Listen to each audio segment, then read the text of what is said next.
What can you do with an electrical engineering degree? In college, classmates would often ask me what my major was. And when I would tell them, they would always ask, "Oh, so you want to solve circuits your whole life?" But let me just clear some things up. Electrical engineering is not just solving circuits. Yes, the foundation courses are circuit solving techniques, but in industry, it is completely different. I wish someone had explained electrical engineering before I started college so that I would have a better idea of what I was getting myself into. Now I'm making this video to help you decide whether electrical engineering is the right career for you. The first thing that you have to understand is that electrical engineering and a lot of engineering disciplines are not a single road.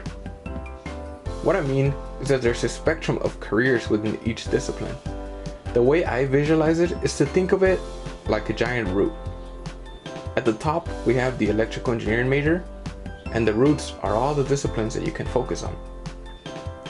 Certain disciplines share roots, so you can end up doing more than one thing. The possibilities are quite large.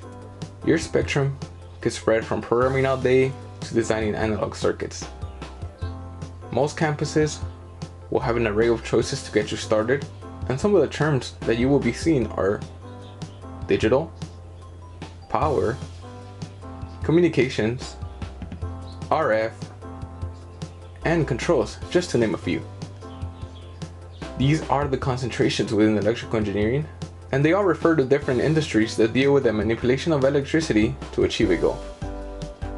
Let's describe the initial classes and then describe a few of the electives to give you an idea of what the field really is. Let's start with the first class that relates to the practical classes, and this class is the Electricity and Magnetism course. In this course, you derive and solve Maxwell's equations, and under certain assumptions, you will be able to solve Ohm's law, Kirchhoff's voltage law, and Kirchhoff's current law. These are the bases for circuit theory.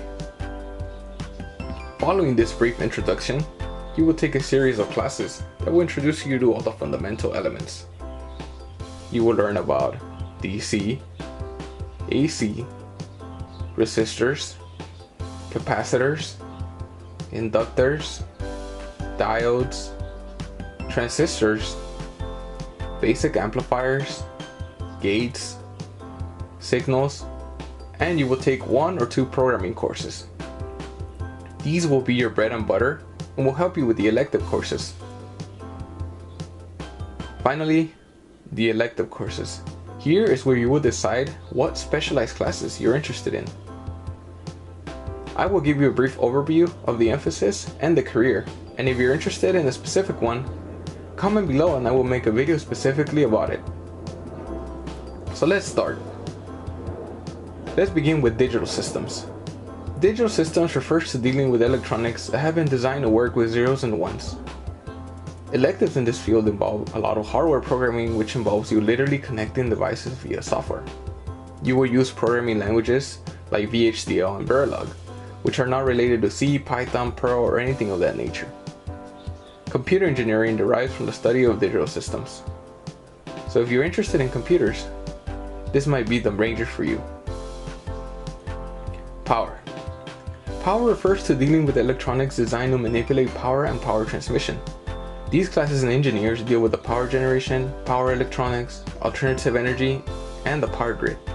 So if you're interested in solar, wind, and other forms of alternative energy, this is for you. Communications. Communications refers to engineering that deals with transmission of information through a medium. In this field, you will deal with filters, modulations, protocols. So if you're interested in radio, the internet, and how information is transmitted from your cell phone, then these are the electives for you. RF.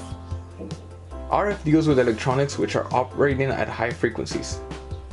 Communications and RF are related, but RF deals more with the actual electronics and their behavior due to signals, as opposed to the rules of transmission of information.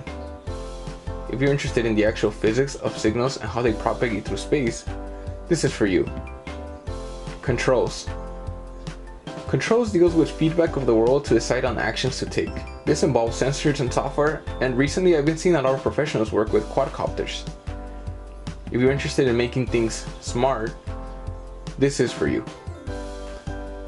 So as you can see from this brief overview, you can do a lot of things with an electrical engineering degree. It really depends on what your interests are. If you feel curious or